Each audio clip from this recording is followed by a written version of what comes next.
The advice and opinions expressed by Dr. Granpeesheh and her guests are meant solely as suggestion and should not be in any way construed as child-specific advice. Dr. Doreen Granpeesheh is the Dr. Doreen is an expert in autism. Doreen Granpeesheh. Dr. Granpeesheh. Dr. Doreen Granpeesheh. Dr. Doreen Granpeesheh is a visionary in the field of autism. Now you can ask her questions on Ask Dr. Doreen. Good morning and welcome to Ask Dr. Doreen. I'm Shannon Penrod and I'm here with the fabulous Dr. Doreen Granpeesheh. Good morning, Shannon. Good morning. How are you? Good morning, everyone. Good, thank you. We're both wearing black, I noticed. Look at that. We got it going on. I tried to throw in a little, I'm trying to hint at Valentine's Day. Throw a little bit of red in at a time nice. to get us. We're still in January, but I'm already thinking Valentine's Day because I like to hold on to the holidays. It's around the corner. Right. So thrilled that you guys are all here with us this morning. We're live right now on Facebook, YouTube, and about a dozen other sites. Our wonderful Chris Desmond is going to start to show you some of the places on the screen that you can be watching the show live. But don't forget, this show is available as a podcast. I don't know if you've seen in your email that you got the designation of the #2 all-time ABA podcast. Ooh, that's nice. Yes, but you're like number 15 in the all-time parent podcast. So, That's awesome. go I ask didn't know Dr. that. Doreen. That's so nice. Yeah, rocking it over here. So we're thrilled to be here and to give this opportunity for you guys to join virtually and ask questions, or and you can do that live, like I said, on Facebook, YouTube, Twitter, or watch us in podcast. This podcast is available wherever you get your podcasts. It's a free download. Keep in mind that it isn't free to make, right? Nor is it free. I don't know if you know this, but every time you download a free podcast, there is a cost. We defray that cost for you, which is why you're going to listen to some ads on the program. We hope you'll embrace that and go, hey, this is great. I'm listening to an ad because that's making it free for me. If you really don't like that, and we've heard some of you say, I'm in a hurry. I don't really want to listen to the ads. Yeah. Can I pay in order to do that? You absolutely can. You can go to glow.fm/autism live. Here's the good news. If you do that, it's a small monthly fee, and you get both Ask Dr. Doreen and Autism Live. You'll get a download, and it's ad-free. So if that interests you, you can absolutely do that. Otherwise, they are separate podcasts now. And which because I think this is the first major award that you've gotten since it's a separate podcast. So congratulations. That's so nice. Thank you. And but they are separate podcasts. So if you started out and were an Autism Live viewer and you subscribe to that, that's wonderful. We hope you'll maintain that.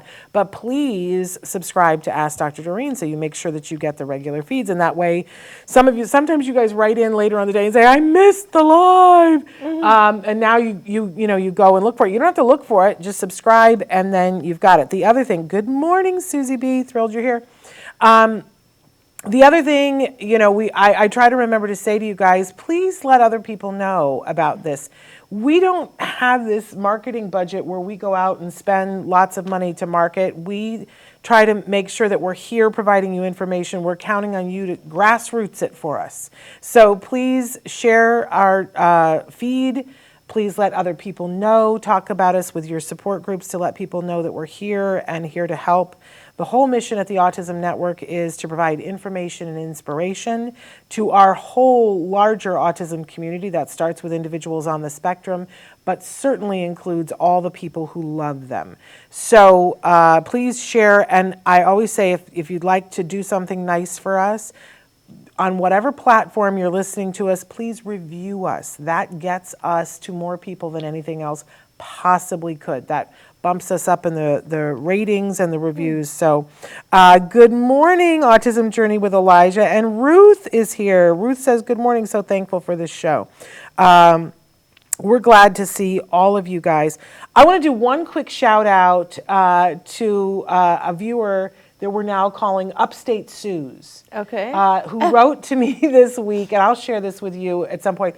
They wrote a very long letter about watching the show and learning things here at the show, and so much so that they went to their ABA provider and said, we'd like more hours. Oh, nice. How much do we love that? I love that. And the ABA provider was like, oh, that's going to be hard to petition for more hours.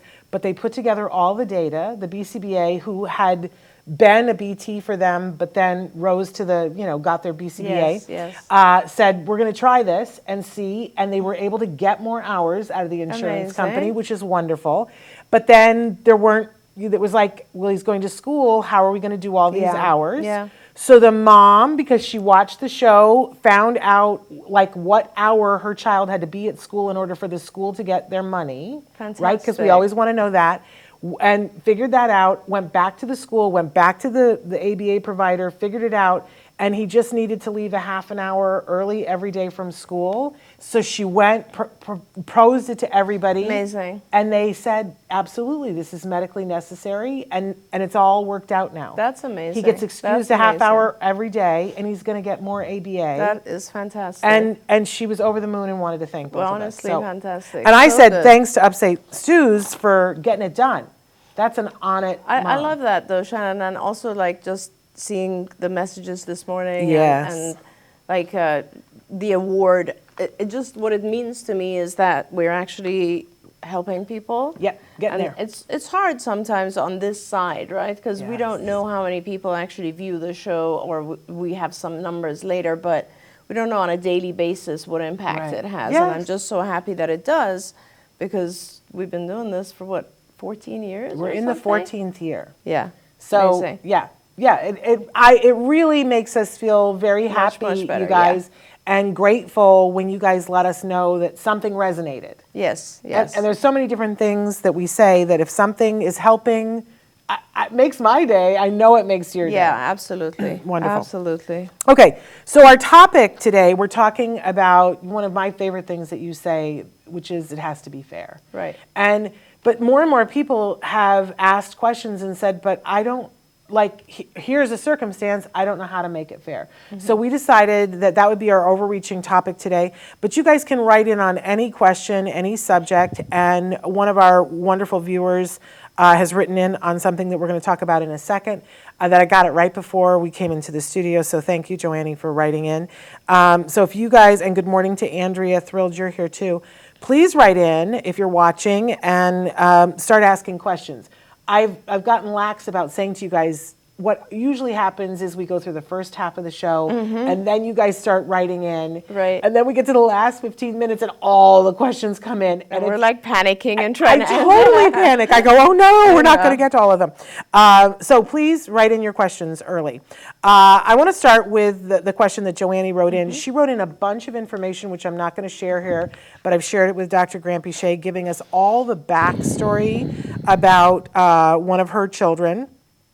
Joannie, if you're watching, we see that the GFCF-EF, and I just want to make sure what the EF is. Is that egg-free? I've seen GFCF-SF for soy, but I don't know that I've ever seen EF. and So corn even, yeah. But yes, I've not seen, yeah. but let us know if that's it. And she told us a little bit about the fact that he's taking daily vitamin, fish oil, pre and probiotic. But now, after egg-free, thank you. We thought that's what it was, but we wanted to be sure.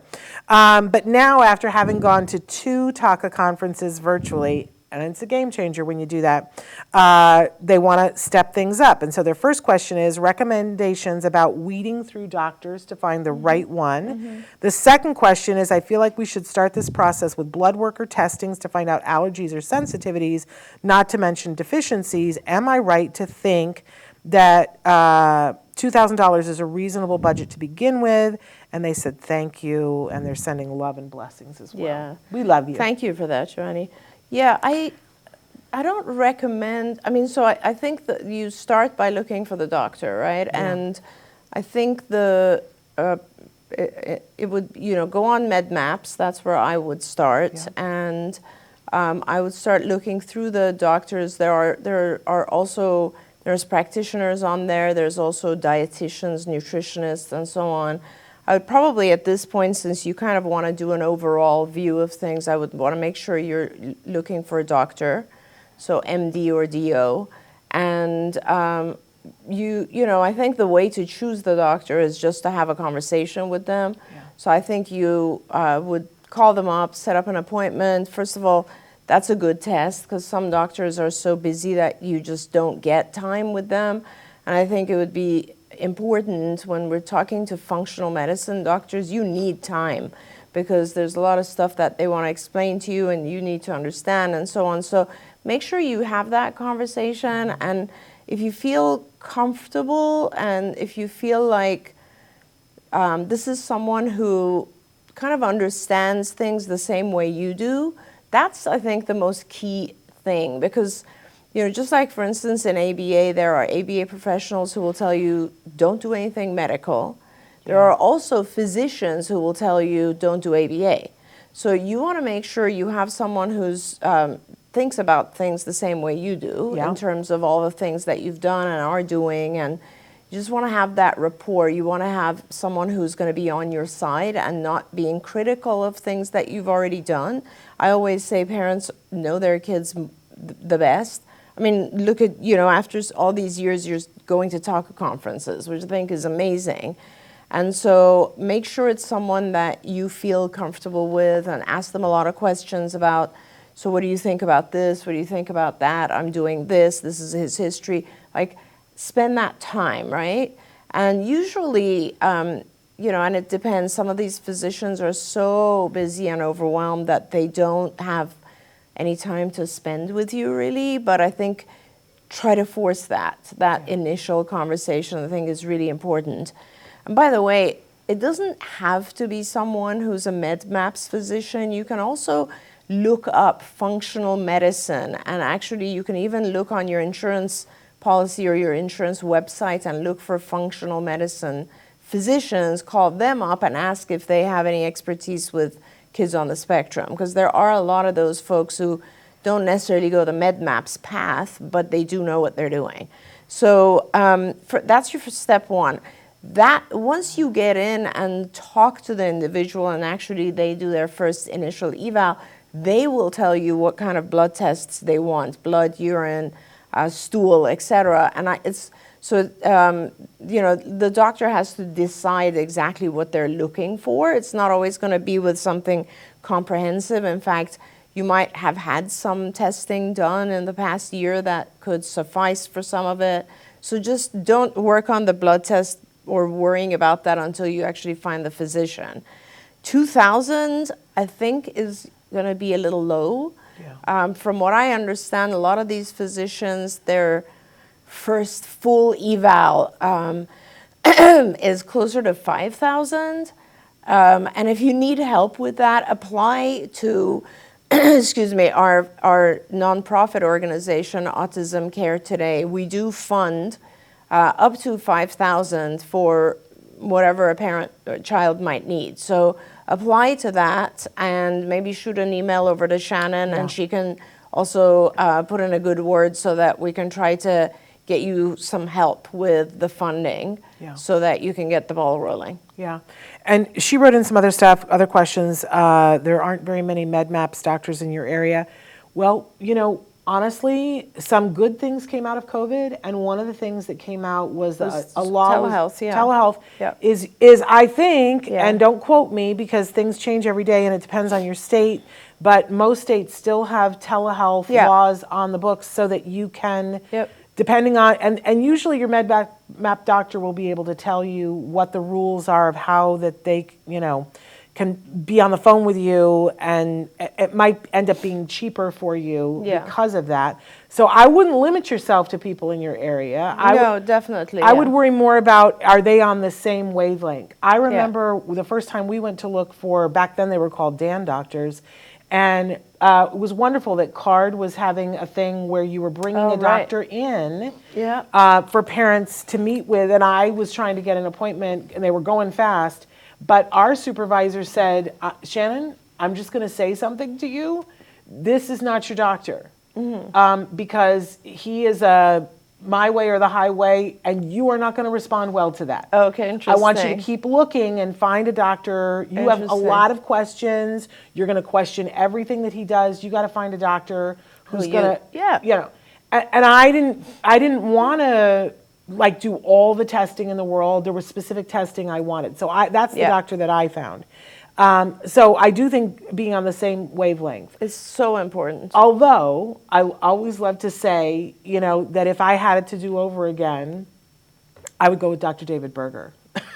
Yeah, so David love him. No, David is awesome, and I think David is one of those doctors that has become super, super busy. Yes. Because he is working a lot with another organization that I'm a part of, the Autism Forum, which I'm also very proud of, and he's developing protocols for pregnancy so that Yes. you can take a variety of supplementation during pregnancy so that, you know, you reduce the risk of having a child with autism. But that's kind of, or having a difficult pregnancy. I mean, he's working more on pregnancy now. Yeah. But so yeah, I mean, I think it's just, and David's great, absolutely, and he's very open-minded.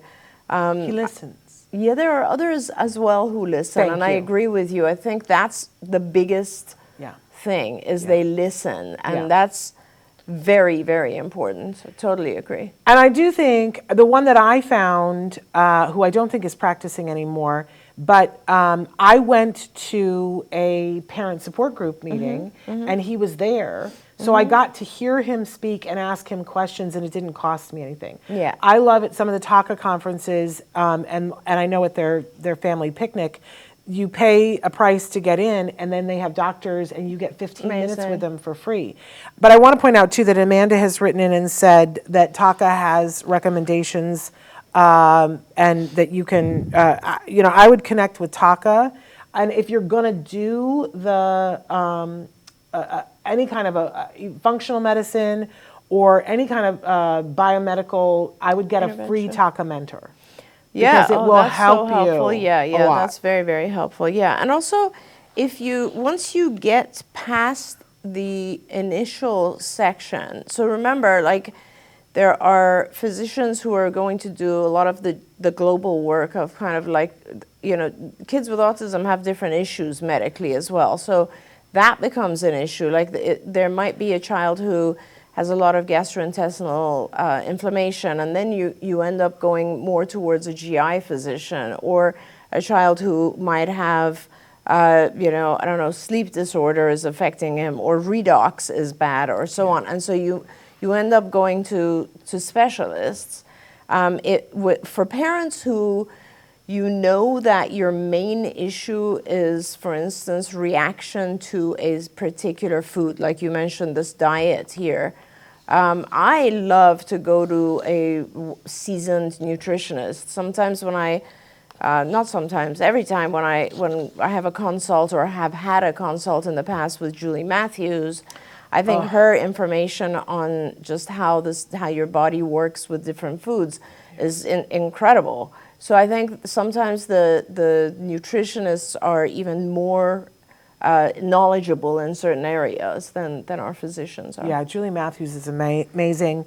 Definitely Google her, you guys.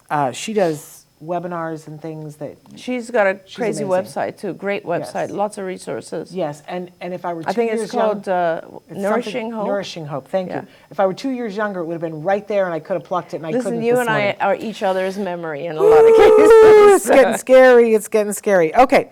I want to go to one of our Making It Fair questions, and then I'm going to go back to the live questions. Sena has written and said, I've heard you talking about making it fair. I'm a new BT, and I was shaken by a mom who told me all ABA is bad. I talked to someone else, and they said you always have to have assent. But some of the kids I work with are pretty impacted. One of the kids has self-injurious behavior, and if I wait for assent to work with him on his self-injurious behavior, he's going to hurt himself. So how can I make it fair? Yeah, they always have a what? Assent. This is the big thing now that everybody Okay. talks about. Oh, If you're- assent. Assent. Yes, I keep what? thinking you're saying a cent. No. Assent. Assent. Okay, that's a great question. I Yeah. want to talk about assent for a little bit. Yeah. So assent is very interesting. It's a thing that has entered the world of ABA that doesn't really exist in other healthcare areas. So it's worth talking about. So assent, first of all, and it's ASSENT, and it basically means permission of the patient. It means approval, not permission, approval of the patient or the individual receiving the care. Now, in psychology and psychiatry and neurology, in mental health care, prior to ABA or outside of ABA, the idea has always been, and it still is, that an individual must have the ability to give approval, and if they don't, then it is the job of their guardian or parent, and that is called consent, C-O-N-S-E-N-T, right? We get informed consent from a parent that I am going to do ABA with your child, and you know, in an informed consent document, there's usually kind of a brief description of what that entails, and the parent says, yeah, this is what I want for my child, right? The guardian or parent makes that decision because the individual who has been diagnosed is not able to make a decision, an informed decision for themselves. So that concept also still exists with ABA, right? And that's a legal document, and that is really what matters. Now, the other thing that has entered the world of ABA is actually quite contradictory to that, and it is assent. Assent assumes that the child the patient must also approve of, give permission, and allow the intervention to take place. And the reason I say it's contradictory is that the concept of assent assumes that the individual does have the capability to decide, right? And they are informed and they can make a decision. And as we know, not just children on the spectrum, but children in general are not given they're not in a position to give informed consent or assent, right? Because they're a child, right? Yeah. That's why they have a guardian. Now, no brain surgeon is going to say to a 4-year-old, do I have your permission? Is it okay with you for me to do this, right? Your parent wants you to do this, but is it okay with you? Right. And so that's one reason, is because simply like the child doesn't have the capability to actually say yes or no to this. The second reason, which is I think even more important, is that there are aspects of ABA which have to do with altering behavior. So, and no one is going to find it pleasant to have their behavior altered. And let me just give an example of that. A child, and this is very often in autism, obviously, a child with autism who is nonverbal will, just because this is human nature, they will learn to, let's say, hit another child when they see a toy that the other child has and grab it. And that's just human nature. They don't have any other way of communicating that they would like to have that toy. They don't understand the concept that this toy doesn't belong to me, it belongs to that child. They also don't have familiarity with, let's say, taking turns. So what they'll do is they'll see a toy or an object or food or whatever they want, they'll hit the other individual and they'll grab the object, and that's that. And that's how they communicate, because they don't have the ability to communicate in a more adaptive way. And that is what in ABA we call that a tangible function. That means they've seen something tangible that they want and they're hitting in order to get that. The way that you interact with a child who has that, the way that you teach them not to hit someone else and instead to communicate more appropriately, is that you actually don't allow the child to receive that object when they hit, right? So in that sense, it's not a pleasant experience. Right. So this child, now think about it in terms of the child's experience. The child will be like, I want that, and they want to like grab and so on, and you're like, you're not getting that object. Right. So that is not a very pleasant experience for the child. And a lot of children will escalate first, and this is what we call an extinction burst. So this procedure in ABA, which is vital to changing behavior, is probably the most commonly used procedure in ABA is extinction. You ignore the child's challenging behavior, and instead the child will escalate and get pretty frustrated and think, Why am I not getting this object when I used to in the past? And then eventually they will get to a point where they realize, oh, there's a better way to communicate. They're trying to get me to actually vocalize what I want, or point to an icon, or something that's less challenging, a more adaptive way of communicating. So that transition from the kind of challenging to adapting is not like oh, this is great, I'll do this instead of that. No, it's an unpleasant journey until the child learns, oh, this is how I have to communicate from here on. It's the same as a child who wakes up in the morning and they have a very difficult test at school, any child. And you're like, I'm sorry, honey, but you got to get dressed. Everybody goes to school. Yeah. So imagine if we were to ask every child for assent to go to school. Yeah. Do you want to go to school? No, not really. Today I want to sleep in. And so it doesn't work, simply because there is no ability, in my opinion, to get that permission for a lot of different reasons. Yes. The child's not going to give you the permission. They don't like what you're going to do necessarily. It's in their long-term best interest, Yes. obviously, but in the short term, it's a little bit challenging. And also because the child really doesn't have the ability, mental ability at that point, in many cases, to give permission. Yeah. Now, ABA has gone even further, and they've said, if a child, it's so funny, like I've read a lot of articles on assent, and I just think it's a hoot.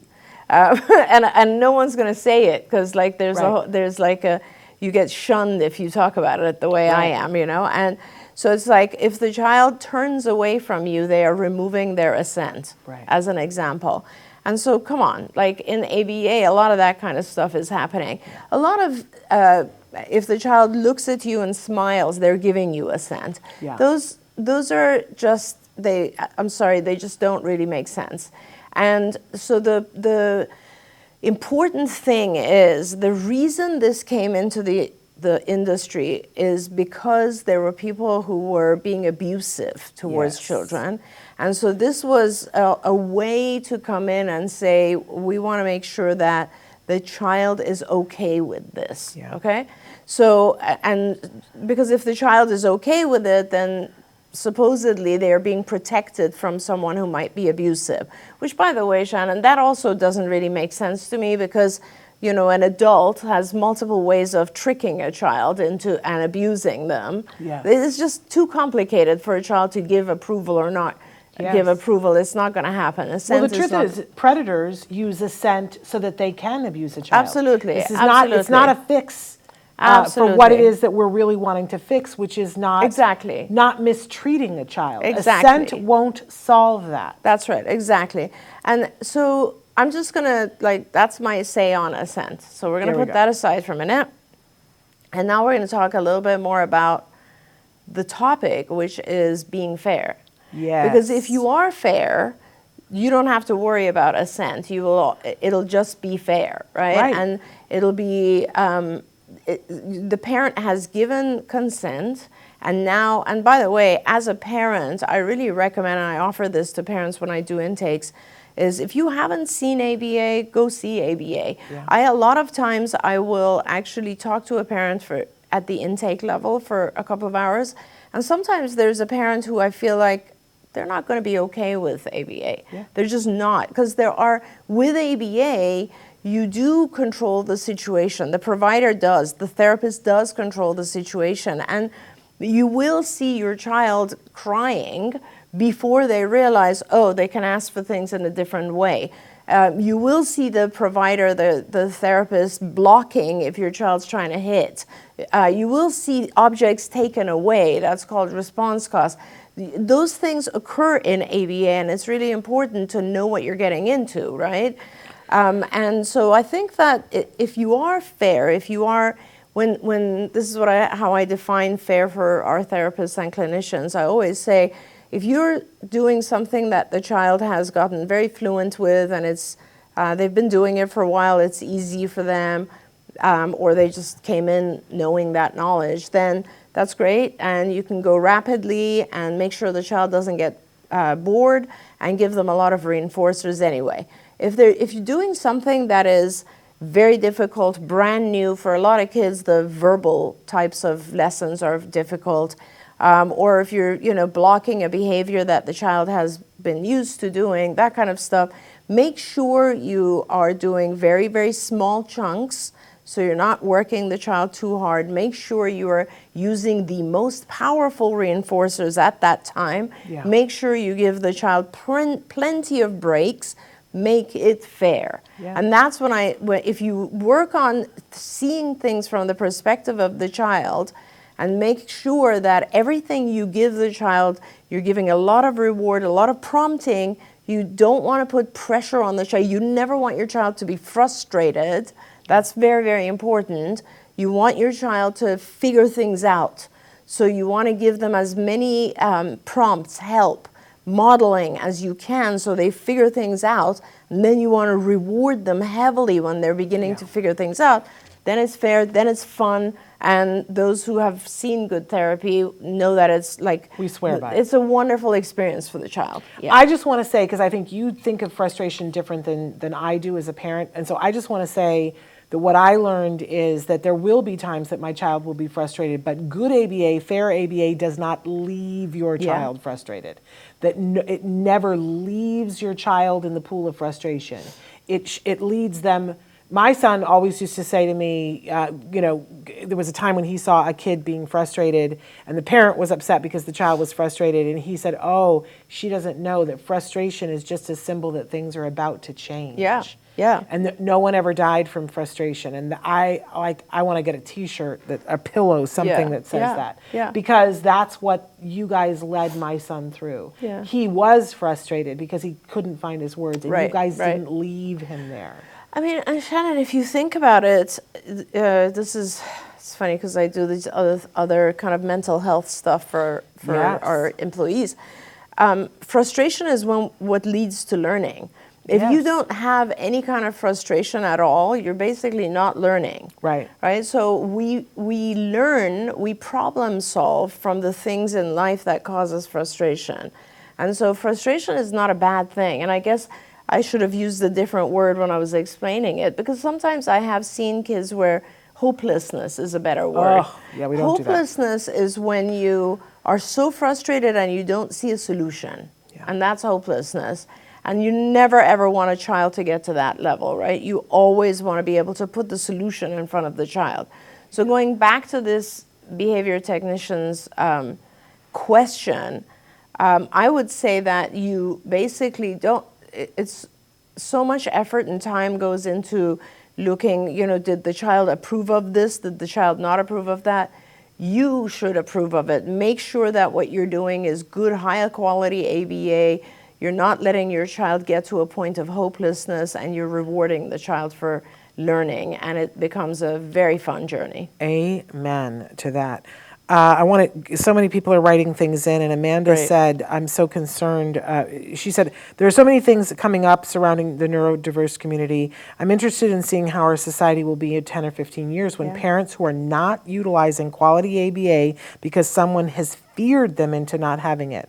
She said, "I got pushback on one of my reels because I said special needs. Apparently that term is no longer acceptable. You just can't win." She also goes on to say, "I fear for our kids when they get older with this generation. A lot of parents do not realize that their children will get bigger, and I'm just not with the let them be mindset." I see this every day. Every day, Amanda, that I talk to a parent of an older kid and they cry and they're in grief and they are in pain and they say, "I feel like I missed the boat." Yep. And I feel bad for them. But I like you, a shiver runs up my spine when I meet a parent of a 3-year-old who has some skills and some doctor or somebody has said, or some parent has said, "Oh no, don't do that ABA thing. Your child is doing so well. They don't need the ABA."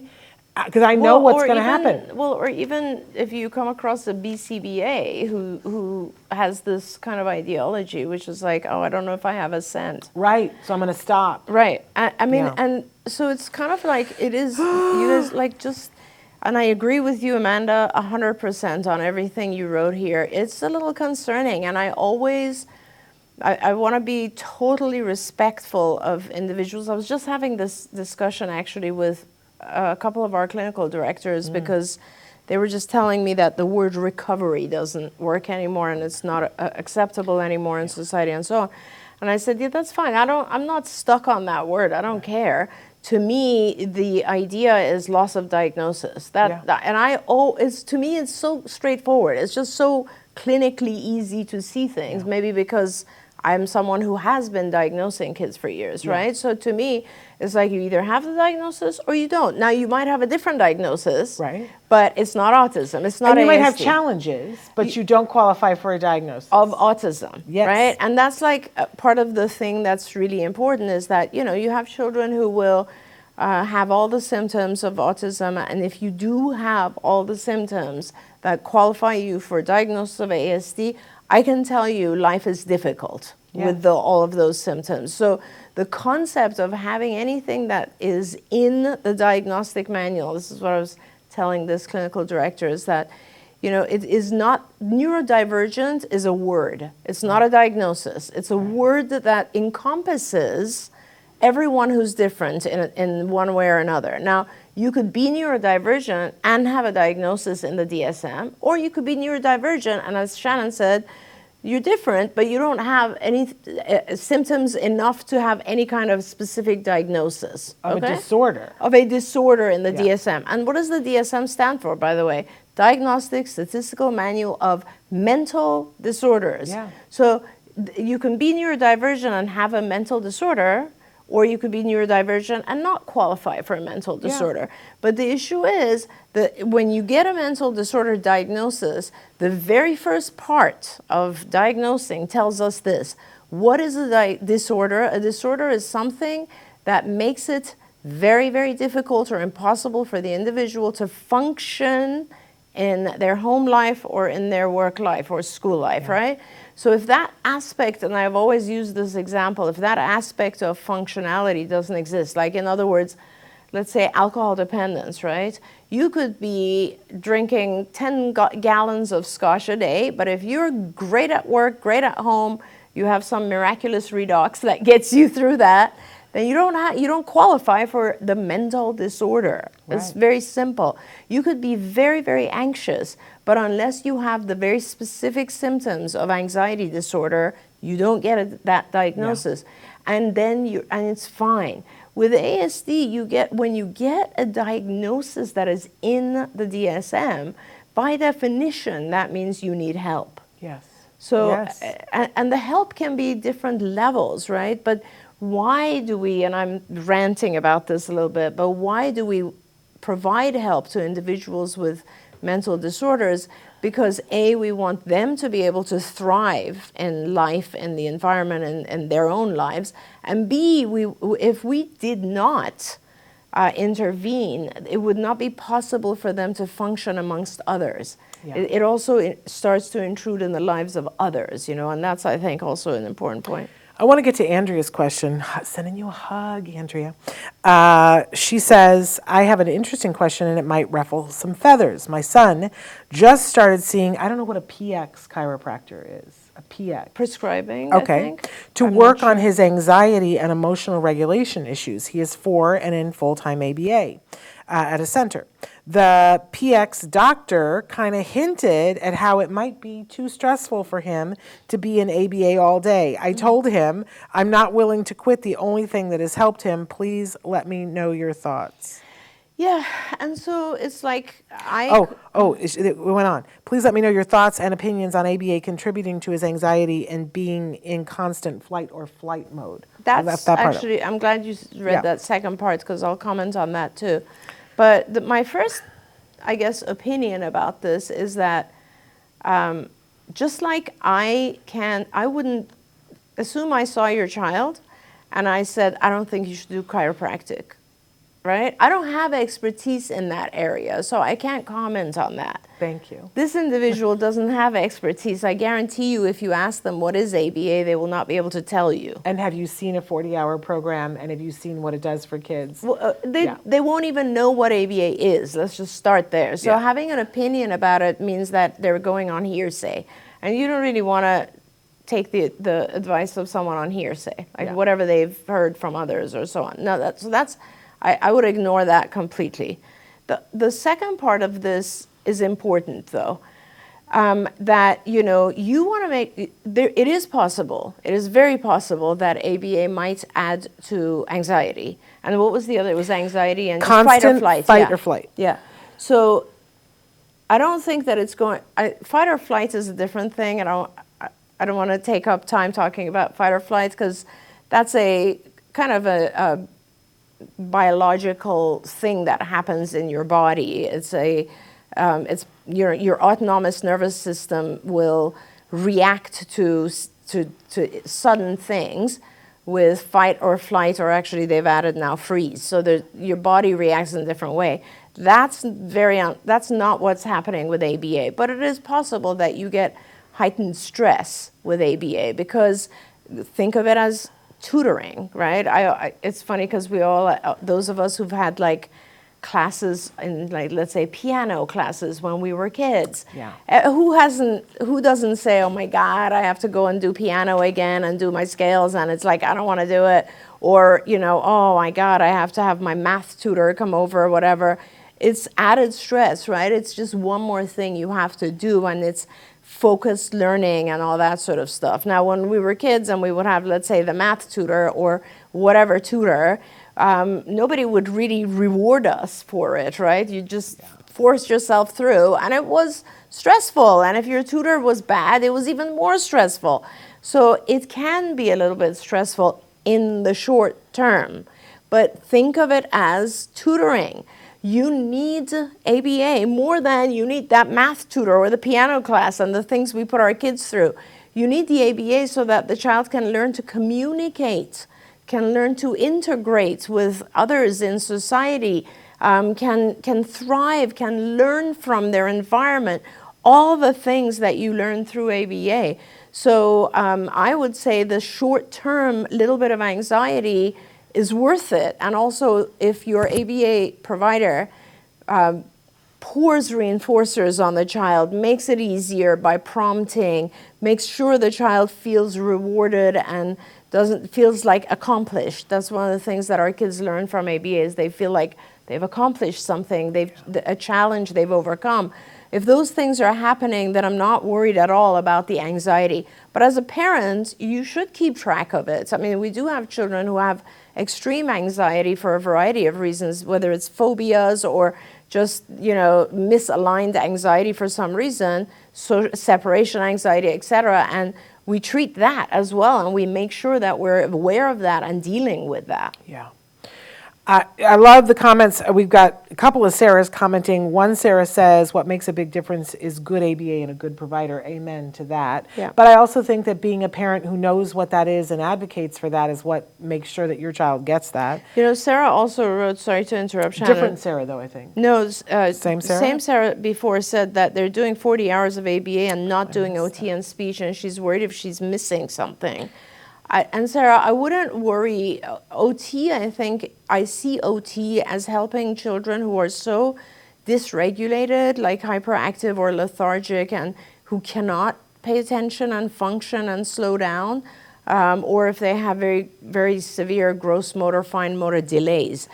Some of that your ABA provider can offer, some of it they can't. But if your child is thriving with 40 hours, then I don't worry at all, because you know, I see speech and OT as being a little bit more focused and a little bit more specific to certain areas. So don't worry about what your child's missing. If you get stuck, if your child can't like enunciate words, or their language is not progressing, then you want to go further and add some speech, for example. But the other part of her question was the fear that the age gap will become bigger with age. How do I make sure they're learning through because she's got twins, how do I make sure that they're learning through their environment, and we can't possibly teach everything. That's right. But for me, the big aha, because I used to sit there and go, how are they ever going to teach him everything?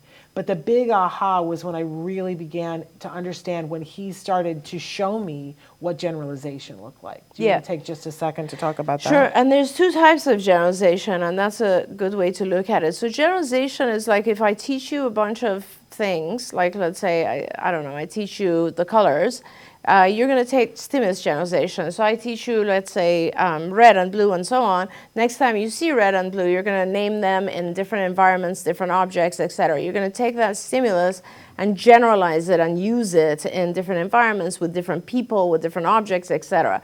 Then there's response generalization, and that is the answer to what you're writing here. Response generalization is that I teach you something and you generalize it, you expand it, so that you are now actually delivering additional responses to that same situation. And the way that happens, response generalization, is ABA is not focused on teaching everything. It's focused on teaching a lot of things, but through the process of teaching those things, your child's learning how to learn from the environment. That's the key to it.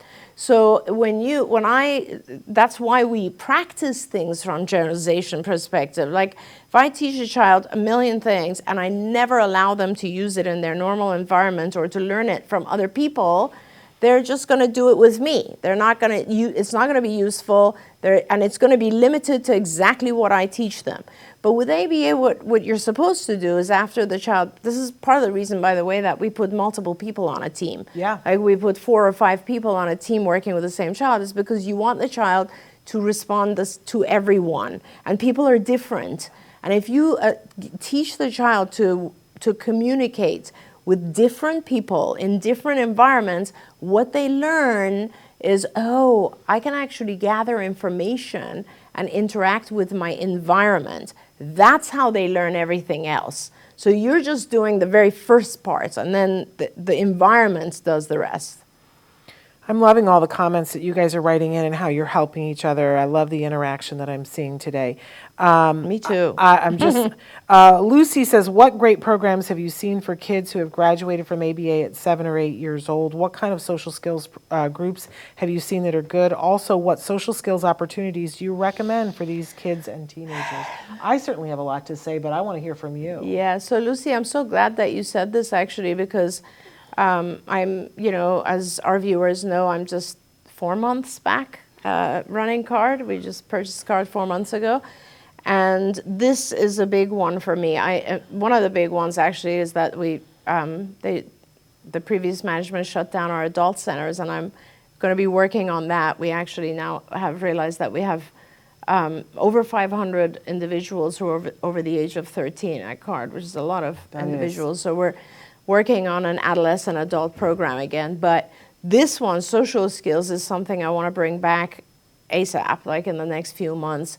And I want to start providing it in group format at all of our clinics. That's my goal. And I just said it, so I'm glad I said it. Now the universe will help me make it happen. So I think that especially today, and Lucy, I'm glad the way you wrote it, because especially in this day and age where insurance companies are cutting kids off at age 8, no matter what their continued needs might be, I feel very strongly that we need to have groups available for our children, social skills groups, generalization groups. Like I want to have a variety of different groups available. And I think that if you find a good social skills group, it's fantastic. As long as you make sure that the children are kind of within, they don't have to be identical in their skill set, but you want to make sure they're approximately the same age range, that you don't have a lot of challenging behaviors, kind of the same thing as going to class, right? If you have one child in a classroom who has a very severe challenging behavior, it detracts from everyone else because the teacher has to pay more attention to them. It also provides a poor model. So you want to just make sure that there are certain appropriate parameters, but I love the idea of social skills groups. Amazing. And are some of these at the centers that are close to here? Is this where you are? I'm everywhere. I'm going to do them everywhere. Because I very much want to do a drama program. Oh my God, I would love that. It would be amazing. All right. Well, now we've both stepped out on limbs. That's it. Great. But because one of the things that would be amazing. When my son graduated from his program at age 8, I was panicked Because I was like, Yeah. he's made so much progress, but I don't think we're Yeah. done, and I don't know what to do. And Bryce Myler was a huge help to me when that happened. And she's, I've talked about it here before on the show about some of the things that we discovered and were told. Putting kids in drama programs for teaching social skills has been found to be very effective. I will tell you that robotics I thought was a great thing that my son participated in, and there are free programs from First Robotics that you can look up and find at your local library or local school. We love the Peers program for social skills. We love that. But I also think that one of the things that Bryce Myler told me was one of the most helpful things was that she said start inviting one child at a time and then eventually two and then work your way up to, we had 4 kids that would come over every Friday afternoon when my son was in junior high. Yes. 4 kids we would invite to come over, and I had at the time, the house we were renting, we had this little back living room, and I would allow them to trash it. They would put on their video games, I would pop popcorn, they could throw popcorn at each other.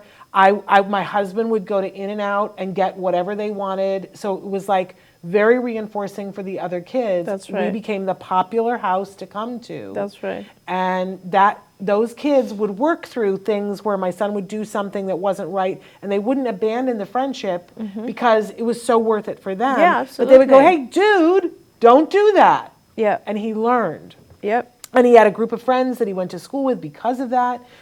Kids were trying to be invited because it was only 4 kids, and more kids wanted to join it. It helped. So that's my advice for that. We're running out of time, and we have so many more questions. I also want to acknowledge, was it Susie? You said that you sent in your evaluation and your new insurance card because you're trying to get back to Monterey Park, and I'm going to visit the Monterey Park office in a couple of weeks here. I hope you're back by then. Would love to see you there. Yeah, and the other thing is I am pushing as hard as I can for admissions to activate again that card. Step it up? To open. Actually, Yes. there was no admissions Yes. at all, and we've opened it up, and we're trying to push it forward as fast as possible. So please do keep coming back and let me know if we don't do something about it, because it's taking me a little time to get folks to get into the growth and forward moving mode as opposed to the we are frozen mode. So I want to make sure any parent that wants to get in, we work with them to get them in. And feel free to reach out to me if you need help with that. I want to acknowledge that Joanne wrote in a great list of things like karate, a local social group, doing activities that cross the midline. I'm all about crossing the midline. Very true. And also team, not team activities. I want to know more about that, Joanne. I want to know what that is. Rodney has written in and said, my second grandchild is autistic. Really appreciate your program. I watch every time you're on. I've seen you there, Rodney. So glad to have you here. Taryn says, hi, ladies. My son comes home from home and ABAs I know. me. I love that comment. Been there, done that. He acts like he's the RBT and I have to be the kid. It's so funny. I love it. And, someday maybe he will be an RBT. So we've seen that. Ruth says, here in San Bernardino area, we're having problems obtaining ABA therapies for even 2 to 4 hours a week of ABA in a center. Problems are that local people still short, no staff. How and where can we get 40 hours of ABA? And I don't know office-wise. I don't know which office you would be close to, but please do reach out to us. Yeah, we love to do 40-hour programs because that means that we're working in the morning, and we have no shortage in the morning at all. We have a lot of therapists available in morning hours. But please hear that. That is key. I talk to parents every day that and the issues are across the board, but let's say that they say, I want a 32-hour program. And why can't I get a 32-hour program? And then I look at when they made themselves available, and they made their child available for 22 hours. Well, that's not going to work. That's a big part of it, yeah. You can't fit 32 hours into a 22-hour thing. That's a big part of it. And I say to people, if you want a 40-hour program, then that means you need to say, my child is available. Yeah. And not cross off a day or a week on unless maybe it's Sunday morning to go to church. Maybe. But you should make your child available. If you want 30 hours, then you should make your child available for 60 hours. Yeah, and so we're actually doing something like this right now at CARD. I just initiated it yesterday, actually, Shannon, for the division directors. I asked them to contact every parent and find out what their maximum availability is, because realistically, if an insurance company authorizes a certain number of hours and the child is not available those hours, a certain number of hours, then it's kind of unethical, to be honest, for us to just take those hours and not provide them. So it's kind of like we're working with the payers and saying, hey, this is what the child is available for. I might want 40 hours, but the parent's only giving me 20, and that's all I'm going to request, because those hours should actually be used by someone else, right? So realistically, as parents, I really want to ask, and by the way, I'm expanding our open hours as well. Like, we're surveying parents right now at CARD to see if they would like us to stay open till 8 p.m. We're doing weekend services. We opened that back up because I really want to be able to provide those services to the families when they can. And also, one of the other reasons that I want to start the social skills groups at as many centers as physically possible is that I want to prevent but one of the things that happens in ABA, and by the way, on the note of Ruth asking, where do I get 40 hours? There's always a shortage of staff. Yeah. I just want to tell you that in 4 months, we've hired 700 behavior technicians. 700. You heard that right, in 4 months. So it's not about, and we're training them. They're all in our training program. Some of them have already finished and are being scheduled now. But you can hire people and train them. It is not an impossible thing to provide those hours. We're working very, very hard to get that going. But what I do want to say is that, one of the frustrations parents have is that sometimes those BTs will cancel sessions. Yeah. And one of the things that we want to do now is that we want to have those social skills generalization groups at every center. Yeah. So if a therapist cancels, the child can actually just join the group.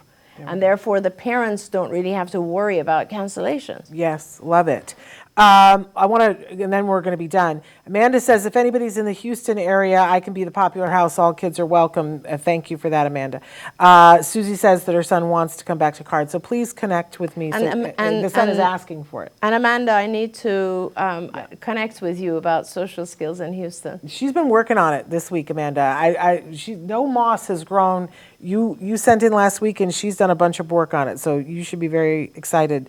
And by the way, I have to say this because, Amanda, the presentation that you shared with us was actually written by someone that I seeded years ago. So we actually funded that individual to start some programs. Amazing. Isn't that funny? Full circle. Full circle, yeah. Joanne told me more. She wants you to come to Pennsylvania or New Jersey, please. She said, team, not team. It's not like volleyball or soccer, and everyone is more serious about the game, and you're not at a different level physically and mentally. You can still swim at your own level and still be a part of the team and still do really well. I love that. Ruth says, truthfully, we only want the minimum of 10 to 12 hours, but do you know of a center in San Bernardino that we could get in? And Ruth, you and I need to talk, because if you've got a 40-hour prescription and you're only wanting 10 to 12 hours, there's things left to be said. I think she probably was recommended 10 or 12, but she was just saying, like, how on earth is anyone getting 40? But please, Ruth, do get in touch with Shannon so we can help. Okay, and Sarah wants to know about virtual parent training. I love that question, Sarah, please. We've been having that conversation too, Sarah. You're right on the pulse. Actually, and can you guys please give us feedback? This is such a great opportunity for us to also, because you're all parents, and so we developed many, many years ago really, really high quality parent training in the form of video and online video. So you basically log in and you see Jen, providing this incredible training. And I'm learning that there are, but we always provided it to our parents, so parents who were getting services at CARD. And I'm thinking, why? And I'm thinking to offer this training to parents just like IBT does, sort of like in packages for parents. And I would love to know if there's an interest in that. Yeah. Absolutely. And Susie wants to know, if I visit the Monterey Park office, will I autograph your book? Of course. Are you kidding me? Absamundo. All right, you guys, we're out of time, and I don't think we got to everything, but we got to as much as we possibly could. And I want to say hello to Helen. Helen said hello, and I didn't say hello to Helen. So Helen, hello. I can't possibly tell you how much it means to us to be here with you guys. Yeah. It's just amazing. It's so uplifting for both of us. It's very exciting. Can I also tell you, too, that tomorrow we've got a great show. Do you know who we're having on the show tomorrow is Danny Bowman. Oh, and that's if awesome. you haven't seen Love on the Spectrum Season 2 for the U.S., it came out on Friday. Danny's going to be here. She's one of the big stars of that show. I was with her on Saturday night to watch a couple of the episodes with a group of people. She's such a lovely human being. That's awesome. Amazing artist and somebody looking for love. If you have to, She's the best. She's so she is. sweet. She's so amazing. But we're going to talk about the cupcake. And those of you who know, you know. And if you don't know, you should watch tonight so that you know what we're talking about, because everybody online is talking about the cupcakes. That's awesome. So, because they're learning how to kiss with cupcakes. Okay, I'm just saying it's worth watching. It is an Emmy Award-winning show. Check it out on Netflix. And tomorrow, be with us with Danny Bowman. We'll be live with Danny, so make sure that you're tuned in so you can ask questions. Thank you, and God bless. Thank you so much. It was such a fun session today because we had all these wonderful parents interacting. We so love when come you back, visit her. please. Yes, we love please come having back. you. All right, we'll be back tomorrow. Until then, give your kiddos a hug from me and one for you too. Bye-bye for now. Bye, everyone. Don't forget, you can watch Ask Dr. Doreen live every Tuesday morning at 10 a.m. Pacific time. We hope to see you there.